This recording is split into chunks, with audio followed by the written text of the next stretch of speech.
Hi, and welcome to this episode of John's Motorcycle Rescue and Review. In our last episode on the 1982 Suzuki GS750E project, I took a test drive to check out a bunch of the changes that I had made, a bunch of upgrades. And everything really did drive nicely. The engine pulls nicely. The carburation is vastly improved over what it was.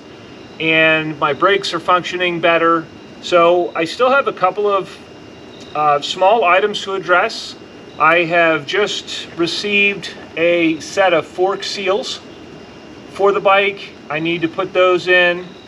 And I've also, when I was on the test drive, I noticed that the clutch lever pull was really heavy. And it did not make for an enjoyable riding experience. It was honestly fatiguing after just a few minutes. So what I did was order up a set of stock Suzuki clutch springs, and I will be installing those today. A lot of times when people install an aftermarket clutch, they put in very heavy duty springs to go with that clutch, as if the bike would be drag raced. And you know, if you're just drag racing the bike and you've only got to shift, 4 times down the quarter mile, I guess it really doesn't matter how hard your clutch pull is. But if you're using a bike for daily transportation, those heavy duty clutch springs really make it difficult to shift, and again, they're just fatiguing. So for ease of use, this is going to be a daily driver. This is not a race bike or a drag bike. And so what I'm going to do is put the stock springs back in. And I'm also, while I'm in there, I'm just going to pull the clutch plates out and make sure that they're sliding back and forth in the clutch basket freely, and that there's no drag. Sometimes, again, with aftermarket clutches, which I suspect because of the heavy-duty clutch springs, that this bike may have an aftermarket clutch. But sometimes they don't slide as smoothly. They're not done to the same tolerances as an OEM clutch, and they don't perform as smoothly as an OEM clutch. So I'm just going to check things out, and we'll go from there. And if you notice, the seat on the bike is missing, and that's because around the back of it, it had been recovered and it just wasn't done well. So I dropped the seat off at the upholsterers, and they are taking care of that. I messed around a little bit with some pinstriping, and not really, this isn't by any stretch finished, but just kind of seeing how the pinstriping, how I may want to finish it, and kind of get a feel for what I want to do on the bike. I may actually have the bike professionally repainted, but I haven't 100% solidly made that decision yet. But she's coming along, we're making progress. So let's get into it. We'll go ahead and do the clutch springs, see what a difference that makes, and hopefully it'll make my clutch pull much easier, and also hopefully the clutch won't slip when I go back to the stock springs. That is, when you go to lighter springs, maybe somebody just put heavy duty springs in to keep the clutch from slipping because it was worn. But we'll find that out. All right, let's get into it.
All right, great news. The steel plates all look really nice. They're not all blackened and darkened and burned. So these things are certainly, everything on the clutch itself looks new. So it probably was a new replacement clutch that had been recently put in. I'll complete this video once I've soaked these clutch plates for a couple of days in clean motorcycle oil. I doubt that was done prior to installation, and just looking at things, it looks like it had a new clutch put in fairly recently. But everything slid in and out easily when I was pulling the clutch plates out, so that's a good sign. And we'll get these soaking in oil and get back to you soon. I'm treating this like I would a new clutch install. What I'm going to do is just take these friction plates and just use a clean motorcycle oil container here and cut it so I can just put these down inside, and then I'll pour some motorcycle specific oil on them and rotate them around, make sure that each plate has really good coverage, and I'll leave it in there for certainly a couple of days. Sometimes I like to pre-soak them for like a week or so. The longer you soak them, it doesn't hurt. But that's always my process when installing a new clutch, is to soak these fiber clutch plates, and it really helps the bike shift more smoothly. I've had some issues when I install these dry. What happens is when you put the bike in gear, sometimes it really jumps or just doesn't function like it should. So this is just it's an extra step in the process, but it's one that I've now adopted as standard procedure.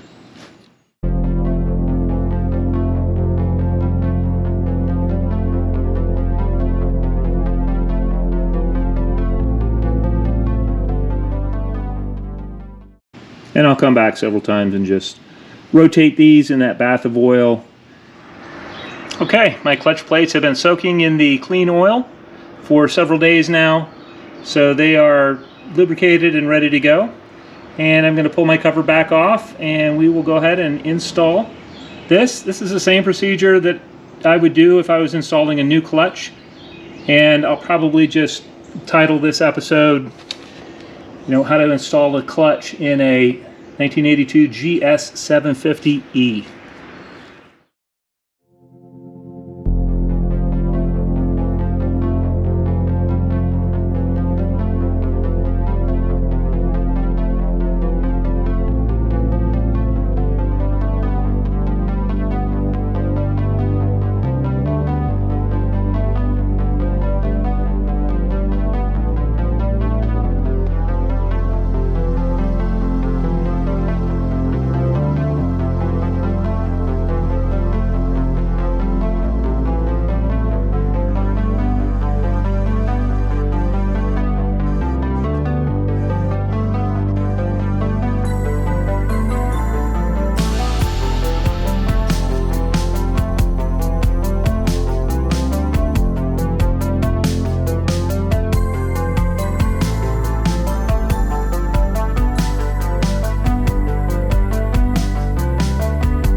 After the new springs were installed and everything on the inside of the clutch checked out, what I did, the clutch pull was still really hard.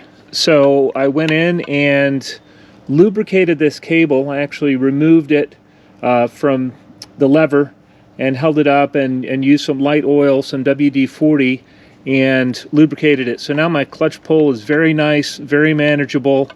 And the next step we'll go ahead and take a test ride and see how everything functions. Hopefully the clutch does not slip.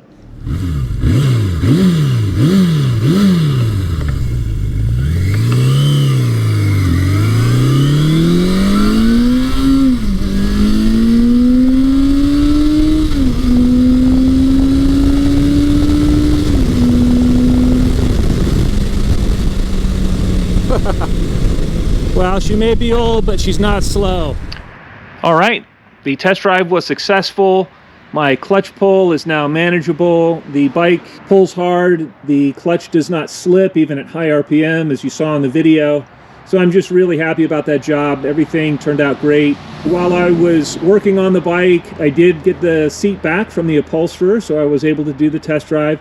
I also installed the new front fork seals on the bike, so the forks are done with new fork oil in them and new seals. And next step, I'm probably going to replace the coils on the bike. I had just a little bit of a low RPM stumble that I'm trying to dial out of it, but really, cosmetically, it's getting there, and mechanically, it's really getting close to being dialed in the way I want it to be. So I'll keep you updated on the project, so stay tuned. I hope you found this video entertaining and informative, and until next time, ride safe.